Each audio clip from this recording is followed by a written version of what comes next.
Quando se fala em nazifascismo, muitas vezes a gente pensa em sujeitos mais ou menos assim.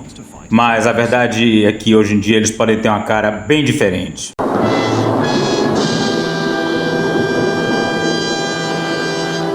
No último dia 5 de setembro, o governo brasileiro comemorou o Dia da Amazônia com um pacote de medidas reunindo a demarcação de novas unidades de conservação e a ampliação de outras já existentes e a demarcação de novas terras indígenas. É a agenda das organizações não governamentais que... Em 2023, essa é a cara do nazifascismo no Brasil.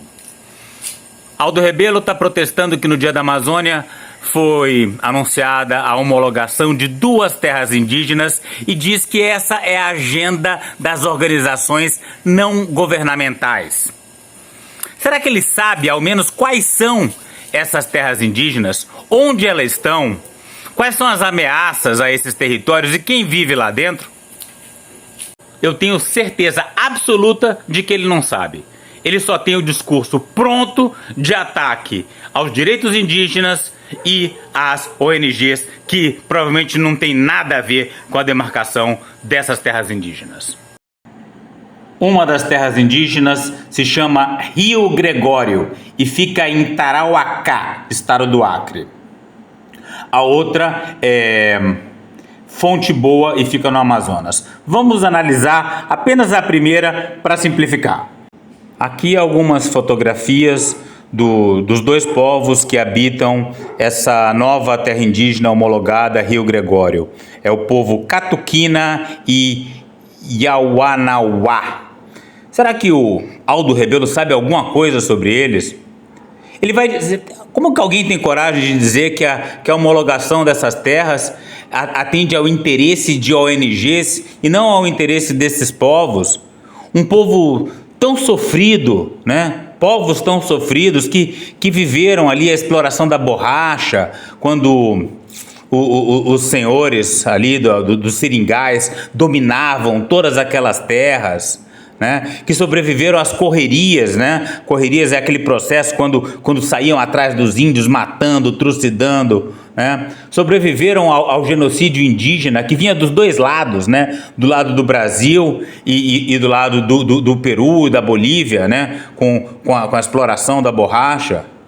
Como é que alguém tem coragem de dizer que finalmente, né, a justiça é feita para esse povo, né, finalmente eles ganham uma terra para chamar de sua, que não vai ser grilada, que não vai ser invadida, e alguém tem coragem de dizer que esse processo existe apenas para favorecer as ONGs internacionais?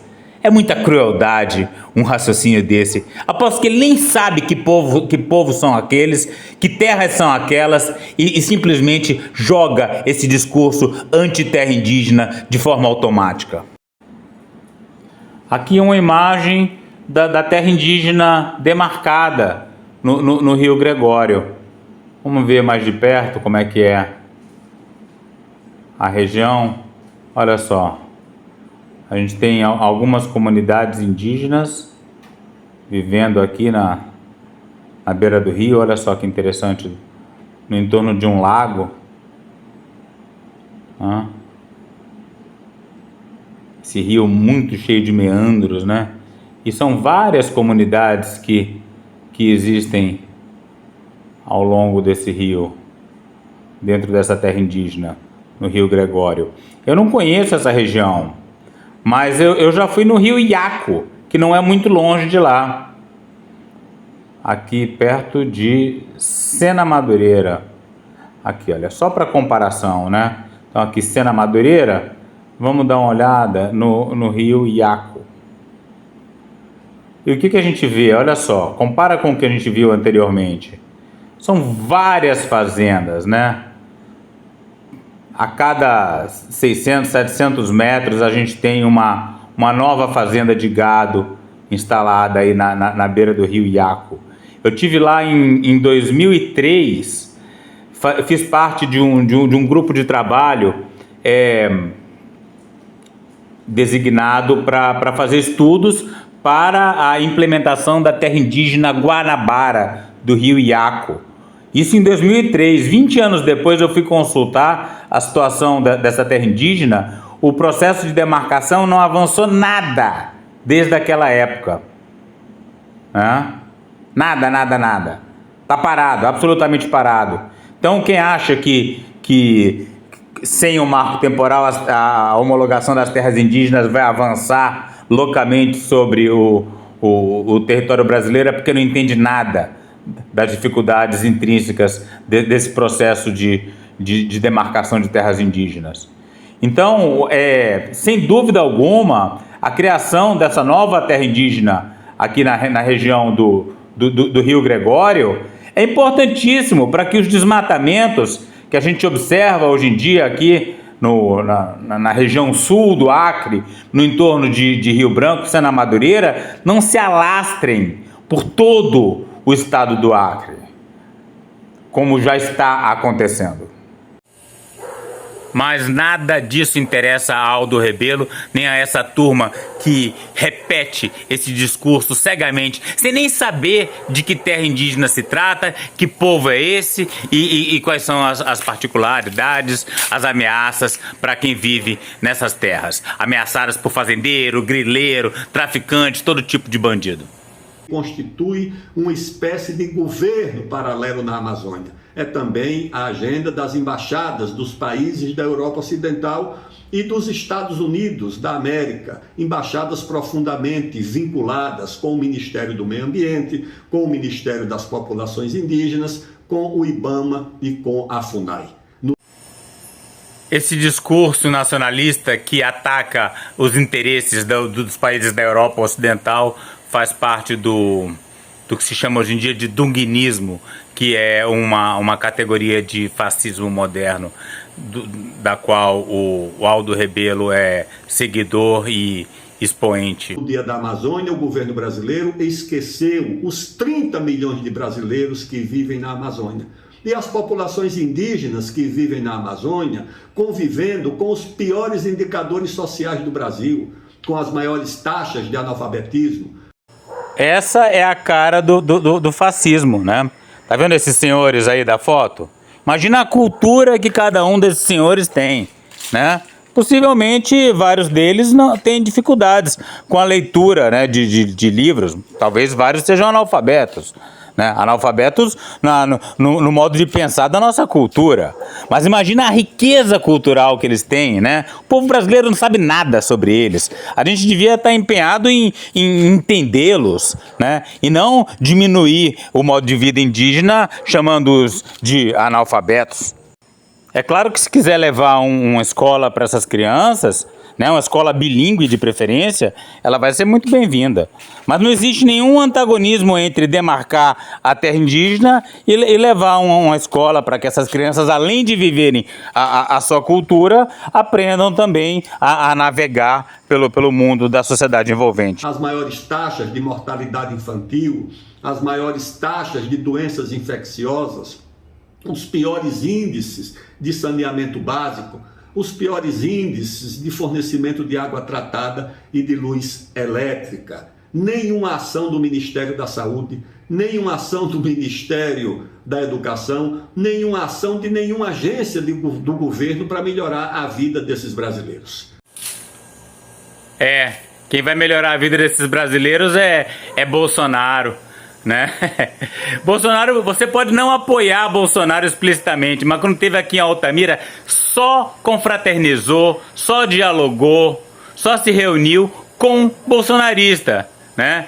E é esse tipo de gente que vai trazer essa melhora social que o senhor está falando, né? O pessoal aqui, a burguesia agrária, com quem o senhor se encontra tanto aqui em Altamira, em Itaituba, é garimpeiro que vai trazer esse tipo de melhora social que o senhor tanto fala. É muito cinismo, é muita cara de pau, é muito nojento.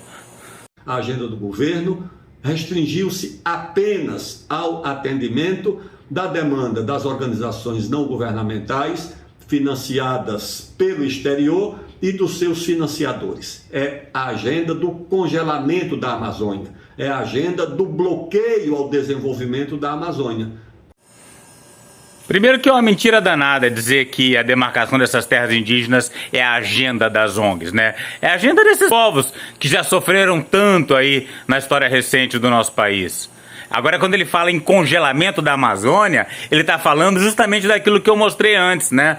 Que a demarcação dessas terras indígenas impede a expansão daquelas fazendas de gado pelo estado do Acre inteiro. Né? Imagina quando for completada aquela ligação do Acre com o Pacífico, né? Porque é um boi que é criado no Acre hoje em dia, ele tem que atravessar a Amazônia inteira para ser exportado pelo Atlântico. Tá? Mas vai chegar um dia em que vai ter uma rodovia cruzando o Pacífico e aí esse boi vai estar do lado da China. Né? E aí você vai ver como vai se expandir a pecuária pelo Acre. E aí não vai sobrar nada. Né? E a crise climática? Né? E as mudanças globais do clima são irrelevantes? A floresta não é importante para a manutenção do regime de chuvas do Brasil? São coisas que Aldo Rebelo nem comenta, né? Por quê? Porque é um negacionista climático também, ao estilo do Molion. Com graves prejuízos para a população da Amazônia e para todos os brasileiros que poderiam partilhar também do usufruto das grandes riquezas congeladas na maior fronteira mineral do mundo, na maior fronteira de biodiversidade do mundo, que é a Amazônia brasileira. O povo brasileiro já partilha da riqueza que vem dessa floresta preservada lá no Acre, através das chuvas que caem sobre as nossas cidades, sobre os nossos reservatórios, e a gente nem percebe, porque aquela floresta sempre esteve lá e a gente acha que essas chuvas são naturais, permanentes e que não mudariam por nada. Mas no dia que a gente destruir completamente essa floresta, aí sim a gente vai sentir a dimensão do prejuízo. E ele fala do povo partilhar da riqueza mineral. Quer dizer, a ideia dele é minerar aquilo ali tudo, é garimpar aquilo ali tudo, é destruir aquilo ali tudo. E quem é que ganha com mineração? São as multinacionais internacionais. Nunca vi Aldo Rebelo falar uma palavra sobre grandes mineradoras multinacionais, internacionais que estão pilhando nosso território. É isso. Essa é a cara do nazifascismo brasileiro. Ele é falsamente nacionalista, porque se fosse realmente nacionalista, estaria preocupado com as mineradoras canadenses que estão se apropriando da Amazônia inteira. Só faz atacar terra indígena porque é conveniente esse discurso que agrada a grileiro, fazendeiro, que vai ser a base de apoio para as pretensões eleitorais desse senhor. Terminando de gravar esse vídeo, acabo de ver um alerta do Metsul Meteorologia. Diz que o Brasil terá uma onda de calor nessa próxima semana que está começando, excepcional, com máximas até entre 40 e 45 graus. Todas as regiões do país serão atingidas por marcas históricas. O calor será tão extremo que será perigoso e oferecerá risco à saúde e à vida. Vocês acham que essa situação desse calor extremo seria melhor ou pior sem a proteção dessas terras indígenas que, segundo Aldo Rebelo, estão congeladas pelas novas homologações feitas pelo governo federal no Dia da Amazônia? Hein? O tema do neofascismo no Brasil ganhou fôlego nos últimos dias, desde que foi anunciado que Breno Altman, no seu programa Opera Mundi, vai entrevistar um fascista, Rafael Machado.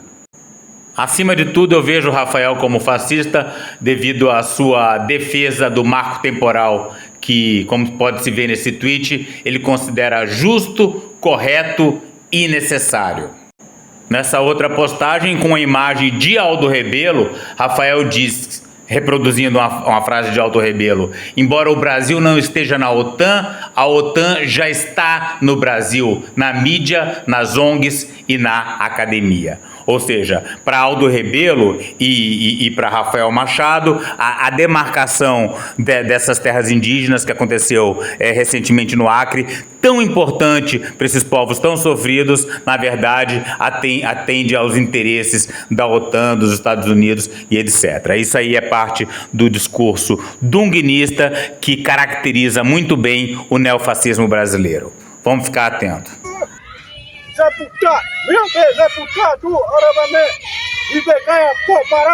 Para saber mais e participar dessa luta radical pelos povos indígenas, a floresta tropical e a biodiversidade de modo geral, inscreva-se no canal, deixe seu like e comentário.